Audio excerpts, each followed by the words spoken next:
the theme in this forecast, especially relative to what we were talking about last week, is change. And it isn't, I guess, atypical to see major changes during the transition spring season. But definitely, given with the outlook to material and guidance that we had last week, there have been some significant differences now or changes in the last few days. And I'll talk about those. But again, back to Christy's comment about temperatures and where we are. We're going to see I guess you'd have to call it a narrowing window. We're going to be moving to certainly a cooler and a drier type of weather pattern here for the upcoming week, but much different than where we've been over the last few days here. And I want to start with a quick review of where we have been. Mean temperatures, despite our hard freeze conditions last Friday morning, where we had some values in the single digits, which is a little hard to believe, where the wind actually calmed down and completely clear, calm conditions. But most low temperatures we saw last Friday morning were in the upper teens and low 20s, again, depending on where you were. But there was a little bit of breeze to keep things stirred up, and it could have been colder than it was. But even with that cold morning, with the most recent few days here and high temperatures in many parts of the state, into the 70s, we had some of the first 80-degree high temperatures for this time of the season. And that's also at least a couple weeks ahead of normal when we typically see that. But almost early summer-like conditions here for much of the state during the last few days. That's going to be coming to an end over the next 24 hours. But for the last week here, most of the state averaged several degrees above normal, with the exception of the far southeastern corner here, at least in terms of the averages. Just as importantly, and Christy also referenced this, and Monica did as well, we've been running abnormally dry. Depending on location, many parts of the state have been significantly below normal since the latter part of February. So it's been several weeks now, and we have some deficits. I'll talk about those in just a second here. But precipitation during the last week really depended on where you were, but most of the state saw less than a quarter of an inch for the past week. The showers and thunderstorms that moved through on Monday morning, you can see a little bit of evidence of that here in the west central part of the state, and then down across southern portions of lower Michigan. But by and large, even though they were noisy storms for many spots, a lot of lightning and thunder, there wasn't that much rain. Only exception to that would be over in the Grand Rapids area, where they had a little bit heavier rainfall. But most people had, again, a quarter of an inch or less with that activity on Monday. And certainly in northern parts of the state, they were missed almost completely by that rainfall. So again, we're going to be talking about some changes. There is water, there is rainfall here coming in the not too distant future. Looking at degree day totals here for the season thus far, those are on the left here. These are base 50 Fahrenheit, and they range from the 30s up in the far northern part of the state now to almost 140 units. And Christy also talked about this, so I'm trying to segue here, but great material this year, obviously significantly ahead of where we typically are. If you do the math and you look at the statistics and the normals, we're a full at least 2 calendar weeks ahead of where we typically are for the early part of the season. And this, of course, would be most relevant, I think, with our overwintering crops coming out of dormancy earlier and beginning growth and development. Christy mentioned wheat and Feeks 3 or 4 here across a lot of the state. It's definitely ahead of normal. There's some portions of northern lower Michigan that are even further than that, probably closer to 3 weeks ahead of normal. One question we've had an awful lot here at the climate office here during the last week or two is, where do we compare versus normal? And of course, we are way ahead of normal. We're ahead of where we've been over most of the last 10 years. The question that comes up, though, most frequently is, how do we compare to 2012, which, of course, many of you remember is it just off the charts. Warmest March on record in Michigan. It holds a number of records, but a lot of those, 2012 does not bring positive memories for many reasons in terms of agriculture. But on the right-hand side here, this is for Sparta, our EnviroWeather site there. It's relatively typical, but you can see that, yes, we are ahead of normal. this particular year in 2021, but we're still significantly behind where we were that year. That, again, we will likely, statistically, we won't see that again in our lifetimes. That's at least what the odds would say of statistics, but you can see less than half of the degree day accumulation that we had in 2012. But that said, it's still significantly ahead of normal this year. That's going to change a little bit here over the next 1 to 2 weeks. Soil temperatures in the state responding rapidly to the warm weather here, and over most of Michigan, and you can see there's a little bit of an east-west gradient or a pattern here, which is interesting. And these are mean 2-inch bare soil temperatures from EnviroWeather, generally in the upper 40s across eastern portions of the state, warming to the low 50s across western portions of the state. And you can see a lot of that is a function of soil types. There's a number of things there, but they definitely are, certainly just like air temperatures, they are warmer than where they typically are at this time of the year. In terms of moisture, I mentioned dryness. This is a 60-day total percent of normal precipitation. So essentially going back to February here, looking at the past 60 days, and you can see that it's been abnormally dry across large portions of the upper Midwest and the Great Lakes region. Even worse here, there's actually some pretty significant drought issues to our west, especially up over the northern Great Plains. But in Michigan, we also have fallen way behind normal, and you can see especially portions of northern lower Michigan and eastern upper Michigan, in some cases less than 50% of normal. Precip deficits now, you're wondering how much water is that? Well, it depends on location, but most of the deficits we've got right now over the last month to 2 months are on the order of 1 to maybe as much as 3 inches. That's where we are in terms of the actual water. I dug a hole here at my place in Hazlet. I'm on Spinks loamy sand, and I wasn't shocked at how dry it was on the top. It is a coarse textured soil, but there was still moisture at depth, down maybe 4 or 5 inches. The moisture was not too bad. So it's the top soils that have really been impacted by this recent dryness here. And not surprisingly, as a result, we've been labeled abnormally dry over almost all of 97% of the state, actually, or in the southern part of the state, actually now D1, which is moderate drought conditions as categorized by the National Drought Mitigation Center in Lincoln. And this is, you can see it's not much of a change since the previous week, but I will say I think that there will be some improvement to this given the forecast here when we look at this map next week. So looking at the outlook and the forecast here, most of you probably have noticed looking at the weather maps, we've got a fairly complex area of low pressure here in the Midwest. That's our next weather system, and we've already had some showers and thunder showers across the state, but they've been mostly scattered so far with this particular system. Today is going to be our best bet here, and it's related to this on the map here. This cold front is going to move from the southwest to northeast and bring the gradual threat, increasing threat here, especially this afternoon and into this evening. And that's our best bet for precipitation, certainly over the next day or two.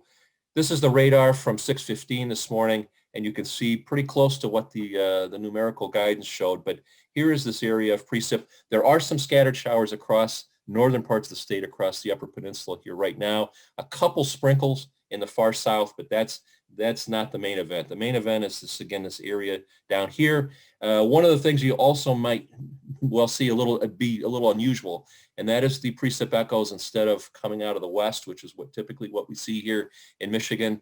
This precipitation is going to move almost a little bit to the north-northwest, from southeast to north-northwest during the day. So if you can see activity off to your west, it's going to probably stay there. The precip that will affect you will be coming from the south or even a little bit to the southeast. So a little bit of a change here today, but that precip will gradually spread, again, beginning this afternoon across the far southern parts of the state, northward during the day into the evening. Here's a map for 8 p.m. This evening, and again, you can see that front making progress here. The dark green here is a solid chance for showers and thunderstorms. It is possible this afternoon or late this afternoon and evening, probably better, that some of these storms could be strong.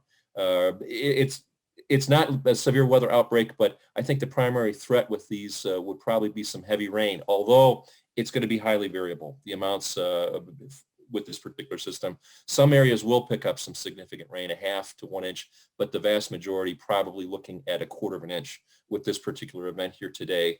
And unfortunately, the coverage will not probably get everybody, but most people should get some precip with this, especially across the lower peninsula and the eastern upper.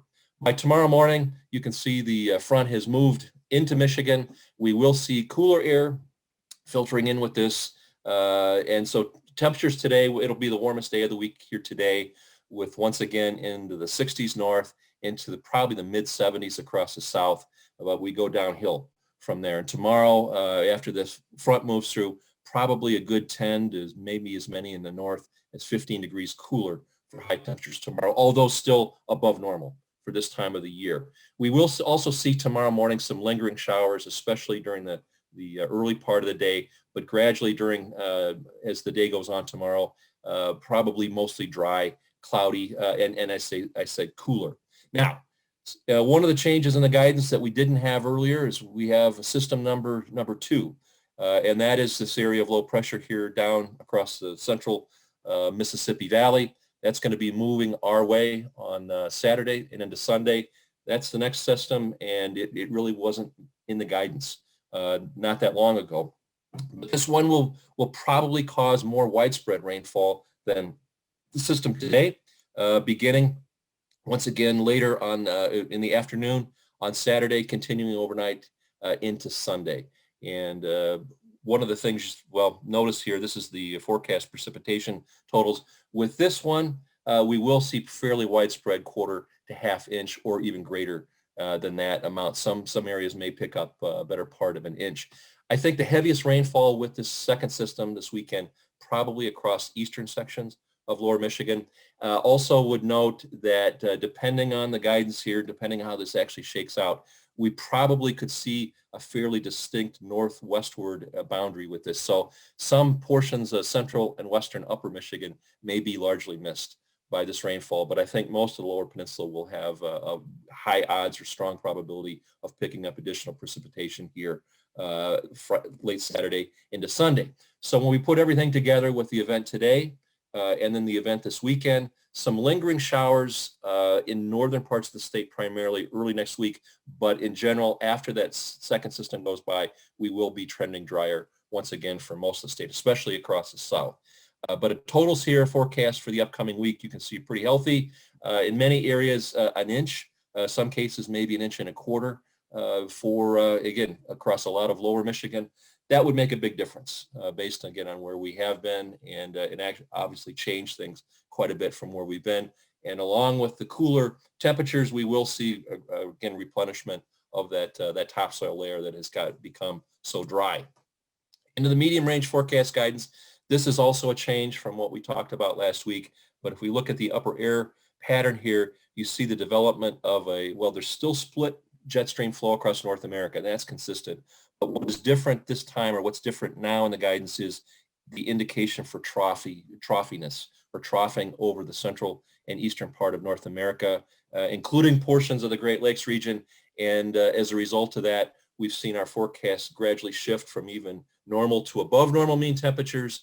As the troughing feature was stronger, you can see a large area of below normal mean temperatures. And so that's a good bet. We will be looking at temperatures gradually sliding off here, as I mentioned, this weekend and certainly into next week. And so instead of what we've had here recently in 70s and even 80 degrees for highs, and just as importantly, low temperatures have only been, this morning low temperatures in the far southern part of the state only in the 60s. That's actually higher than the typical maximum temperature for the day. So a good 20 degrees above normal here over the last few days. We're going to be headed the other direction. And so by the middle of next week, we will be looking at highs in a lot of the state only in the 40s to low 50s and lows in the 30s. We will see the possibility of some frost in far northern parts of the state. But again, that is not atypical for this time of the year, but certainly closer to normal, if not even a few degrees below normal. The other suggestion in the guidance here is that we will be gradually drying out after this weekend. And I'm moving to the 8 to 14 day outlook here. You can see here is that upper air, that troughing feature that I just talked about. This was not really in the guidance before, but it is now. And it basically means cool and dry for us would be the signal moving into that third week and even to the fourth week of April. So whereas we've been summer-like, we're going to be changing back to certainly more seasonal. So wrapping up here again, lots of changes here taking place. We are going to see some precipitation finally. We're also going to see an end of the abnormal warmth that we've had recently, although there's the degree day surpluses are still going to be there. But two weather systems, one mainly today, and then a second one this weekend. And then again, a gradual slide in temperatures after today down to slightly below normal levels here by the middle of next week. And that's where most of the medium range is really pretty consistent now. So I think there's fairly strong confidence in that. And I'll stop there and hand it off back to Monica. Thanks. Great, thanks, Jeff. We did have a question. I haven't looked quick to see if Chris Defonso is on, but I'll throw this at you and you can tell me if you rather have Chris comment. But with being ahead on the heat units, how will this affect insect development feeding on smaller plants such as alfalfa? And probably Chris would be the one to certainly to comment on this. I guess my comment would be just we're going to see some of our insects. They're just going to be earlier than they typically are because of the early development. Some of those insects, though, of course, are brought in from other places, and that's a little bit more complicated question. But I would like to see at least, again, 2 calendar weeks is what we're dealing with. In some cases, even more than that right now in terms of vegetative development. I think we'll probably see some of that with insects as well. So look for them early in general. And I don't know if Chris is there, but she would be. Yes, she actually put a comment in for the Trapping Network URL. So that would be the way of knowing whether those pests are coming out or not. Yes, I'm here, and sorry, I can't do video. It says so. Yeah, if it's warmer, insects go faster. They come out earlier. I just from my own kind of observations, I've seen a lot of moths flying, and I think, although I was so yesterday, I checked my traps that I have out, and I think I got a true armyworm in the trap already. But I was so excited that I dropped it, and it went into the grass, and I couldn't 100% identify it. So I'll go out and keep checking my traps. But the trapping network in the Great Lakes region is sort of up and running already. It stretches from Manitoba all the way across to Prince Edward Island, and there's a few of the states that cooperate, including Michigan and Ohio. And so our trapping data for black cutworm and true armyworm will be put into that. And there were some catches down in Kentucky that I already saw of some of those moths coming north a bit earlier. And then things like alfalfa weevil will wake up earlier. I'm sure it's already out there, and other insects as well.